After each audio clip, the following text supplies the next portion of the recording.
Welcome to today's Explainer. Today we're going to unpack a skill that honestly shapes your entire life, whether you actually realize it or not. We're setting the stage for a really lively, deep dive masterclass that's going to completely transform how you process information, filter out all the noise, and consciously design your life. Look, we live in an era of massive information overload and rapidly evolving AI. It is incredibly easy to just sit back and let algorithms do the thinking for us. But today, we're taking that control back. We're going to explore exactly how to build your single most valuable cognitive asset. So let me ask you a question. Can you think critically? Now, it's a pretty provocative question, I know. But the uncomfortable truth is, most people just can't. They're living in this deeply reactive mode. It's almost like treating your life like a black box, right? Things just kind of happen, people react to them, and life just drifts forward somehow. Basically, it's living on autopilot. You probably recognize this feeling. You're incredibly busy, stuff is happening all around you, but deep down, you're not entirely sure who is actually steering the ship. And when we live like this, we end up just constantly patching problems on the fly. We patch our habits, our careers, our relationships, and then we just shrug and call it fate. We act without ever really understanding the patterns that put us there in the first place. But what if I told you there's a powerful alternative? Instead of just drifting along, there's this amazing framework called mindset engineering. It's all about shifting from being a passive user of your life to becoming the active architect of it.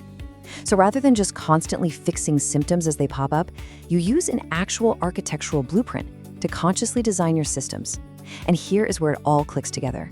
Critical thinking is the absolute most vital stage in this personality architecture. It is literally the essential cognitive filter that makes designing your life even possible in the first place. So what exactly is this tool? Well, critical thinking is the ultimate cognitive filter. It's this incredibly dynamic skill that lets us process information intelligently, spot those hidden logical gaps, cut through the absolutely deafening noise around us, and, actually make informed decisions. It dictates absolutely everything, from the quality of your most mundane everyday choices right up to your massive career evolution. And think about the world we live in right now. In an age where algorithms can literally generate persuasive essays in seconds and present absolute nonsense with unwavering confidence, your critical thinking is your strongest defense. It is the engine of your true independence. But look, before we can really strengthen this mental muscle, we have to recognize what's actively fighting against it. Because we all have these invisible cognitive enemies, these specific biases that automatically trick the human brain. First up, we've got confirmation bias. Let's be real, your brain absolutely loves being right. This is that tendency we all have to search for, interpret, and favor information that just confirms our pre-existing beliefs, while conveniently ignoring absolutely everything that contradicts them. Think about it. If you're only engaging with media that already agrees with you, you aren't actually researching. You're really just comforting yourself. Then there's the Dunning-Kruger effect. This is a massive cognitive blind spot where people with very limited competence in a specific area just vastly overestimate their abilities. It's exactly why fools are so incredibly confident and experts are always so full of doubt. Defeating these invisible enemies requires some deep humility and lateral thinking. You really have to be willing to take a step back and admit, hey, I might actually not know enough about this yet.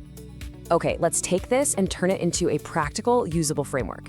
Because if critical thinking is a skill, well, it needs an algorithm. So here is the 4-stage process to actually apply it.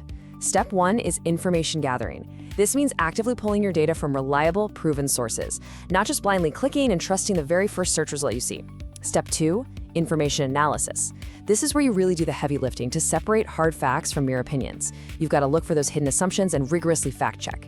Then we move to step 3, formulating conclusions. Here, you're synthesizing your analysis into clear, logical thoughts of your own. And finally, step 4, making informed decisions. This is the ultimate goal. You weigh the pros and cons, and you project those long-term consequences.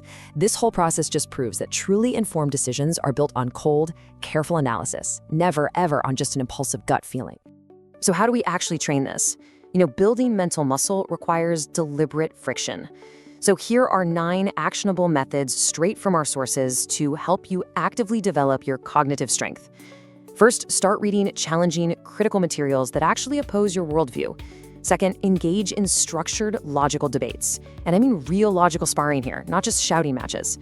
Third, you can literally snap your brain off autopilot by solving puzzles. Fourth, study logical fallacies, things like the ad hominem attack or the straw man, so you can instantly spot when someone is trying to manipulate you. 5th, practice information literacy by constantly questioning the reliability of your sources. Number 6 and 7, audit your own thoughts through daily self-reflection and journaling. Seriously, writing is quite literally thinking on paper. 8th, take some educational courses to get that external structure. And finally, number 9, work with a mentor. Find someone who will ask you those uncomfortable questions you're actively avoiding. Now, you might be wondering, why should we do all this heavy lifting? Well, because the real-world payoffs are absolutely massive. Let's look at exactly why this matters for your daily life. At work, critical thinking turns you into the person who solves complex bottlenecks and builds actual strategic solutions, instead of just being the person who reports complaints. When it comes to your health, it stops you from blindly following the latest pseudo-medical fads on social media. You actually start making rational choices based on solid medical consensus. And this is incredibly important. In your relationships, it allows you to objectively de-escalate conflicts. You learn to strip away that intense emotional reactivity, really understand the motives of others, and find a genuinely working compromise.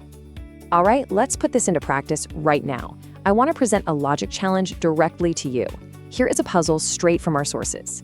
6 friends, Anna, Alexander, David, Victoria, Mikhail, and Julia. Each of them wears one of the following colors: red, green, blue, orange, yellow, and purple. 1. Anna has clothes in either purple or red. 2. Alexander does not have yellow or blue in his wardrobe. 3. David does not wear purple or red. 4. Victoria wears either blue or purple. 5. Julia wears green. 6. Mikhail does not have clothes with yellow, orange, purple, or red. So, who is wearing what? I want you to apply your logic, identify each person's color, and write your answer down in the comments. Let's see your critical thinking in action. If you enjoyed testing your mind with that puzzle, you are absolutely going to love this next step. Ready to discover your overall cognitive strengths? I invite you to take the completely free critical thinking skills test. Seriously, taking this test will dramatically enhance your self-awareness, it'll pinpoint your exact cognitive strengths, and will actually help you improve your decision-making in high-stakes situations. You'll find the links to the free test, as well as the full article we drew from today, right down in the description and in the pinned comment. It's time to stop reacting to the world and start navigating it on your own terms.